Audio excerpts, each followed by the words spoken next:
चलिए वीडियो में आगे बढ़ते बात करते हैं तुला राशि के लिए मई 2026 का ये महीना कैसा होने वाला है। तुला राशि वालों के लिए मई का जो महीना है कई सारे टेस्ट लेकर आ रहा है, लेकिन इस बार बैलेंस आउटर लाइफ का नहीं इनर स्टेट का होने वाला है। आप नॉर्मली सिचुएशंस को हैंडल कर लेते भी होगे, लोगों को समझ भी लेते होगे, हार्मनी भी मेंटेन कर लेते होगे, लेकिन इस महीने कुछ मूवमेंट्स ऐसे आएंगे जहां आप खुद कंफ्यूज हो जाओगे कि मैं एडजस्ट करूं या फिर सामने अब स्टैंड लेने वाला टाइम आ चुका है। हर चीज़ बैलेंस नहीं की जा सकती है, कहीं ना कहीं किसी को कभी जीतना भी पड़ता है, किसी को हारना भी पड़ता है। तो इस महीने में एक्चुअली में यही आपका मेन टेस्ट है, कहाँ पर तुला राशि वालों को अब स्टैंड ले लेना चाहिए। जैसे आप किसी सिचुएशन में जहां पर आप क्लियरली देख रहे हो कि सामने वाला गलत ही कर रहा है, लेकिन फिर भी आप सोच रहे हो कि छोड़ो ना, हटाओ ना यार, क्या फायदा है, टाइम वेस्ट होगा। लेकिन वो चीज़ इतनी बढ़ जाएगी कि अब आपको वो इंटरनली परेशान करने लग गई है और फिर आप कहोगे कि नहीं अभी तो स्टैंड लेना पड़ेगा। और इस महीने का यही थीम है। महीने की शुरुआत कंपेरेटिवली काफ़ी स्टेबल होगी, आप चीज़ें हैंडल कर रहे होगे, काम भी चल रहा होगा, आप अपनी रिस्पॉन्सिबिलिटीज़ को मैनेज भी कर रहे होगे, लेकिन साथ ही एक सटल सा प्रेशर भी फील हो रहा है आपको, जैसे आपको हर चीज परफेक्ट रखनी है बिना किसी कॉन्फ्लिक्ट के। आपको किसी को ना नहीं बोलना है, तो आप कहीं ना कहीं अपने आप को एक पीपल प्लीजर की तरफ ट्रांजिट होता हुआ भी पाओगे।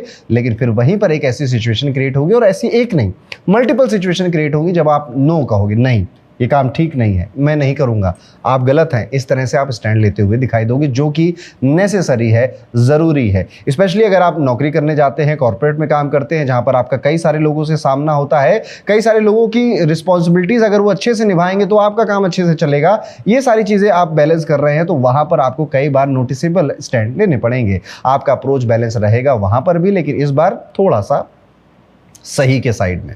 यहाँ पर आप ट्रस्ट इश्यूज़ में भी फंसेंगे, स्पेशली अपने कलीग्स के साथ, अपने वेंडर्स के साथ। व्यापारी हैं, अगर आप इंडिपेंडेंट कोई काम करते हैं, सेल्फ एम्प्लॉयड हैं, तो आप यहाँ पर पाएंगे कि कई सारे रिस्की डिसीजन भी आपके सामने आ रहे हैं, जो कि आपको इस महीने अवॉइड करने चाहिए। आपको लगेगा कि आपको एक अपॉर्चुनिटी मिल रही है, सामने वाला आपको थोड़ा सा ऐसे पंप अप भी कर देगा कि करते हैं, ये रिस्क लेते हैं, यहाँ पे इन्वेस्टमेंट करते हैं। अगर आपने यहाँ पे जज्बाती होकर जोश में आकर स्टेप लिए तो बाद में रिग्रेट हो सकता है। ये आपकी इन्वेस्टमेंट्स के लिए भी ये बात उतनी ही सही है। मिड मंथ के बाद सिचुएशन थोड़ी डायनामिक होती है, आपको लग सकता है कि आपको अपनी बात ज्यादा क्लियरली रखनी चाहिए। यहां एक शिफ्ट आता है, पहले आप अवॉइड कर रहे थे, अब आप कन्फ्रंट कर रहे हो, और कन्फ्रंट करने की सोच रहे हो, और सोचना नहीं कर देना है। ये शिफ्ट बहुत सही है एक्चुअली में आपके लिए। बस टोन का और टाइमिंग का ध्यान रखिएगा, मतलब मेरी बातें सुन के बहुत जोश में आके कलीम नहीं कर देना है।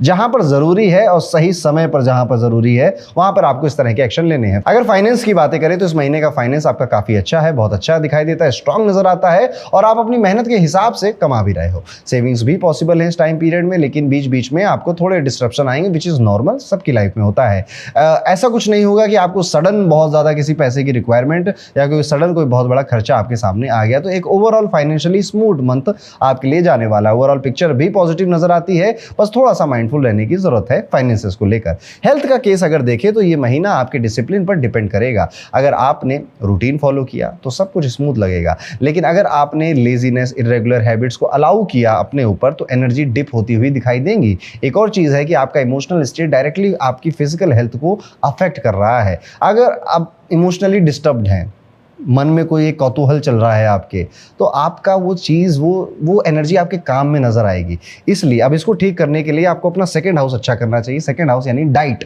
खाना पीना। आपका सेकंड हाउस आपके 5th से, आपके 8th हाउस आपके 11th हाउस से कनेक्टेड होता है। 11th हाउस आपके गेन्स हैं, प्रॉफिट है, सेकंड हाउस आपका फूड है। ये पूरी एक साइकिल है, और तुला राशि वालों इस बार ये बड़ी इंपॉर्टेंट है आपके लिए। रिलेशनशिप में अगर हम देखें तो महीना थोड़ा सा मिक्स नजर आता है।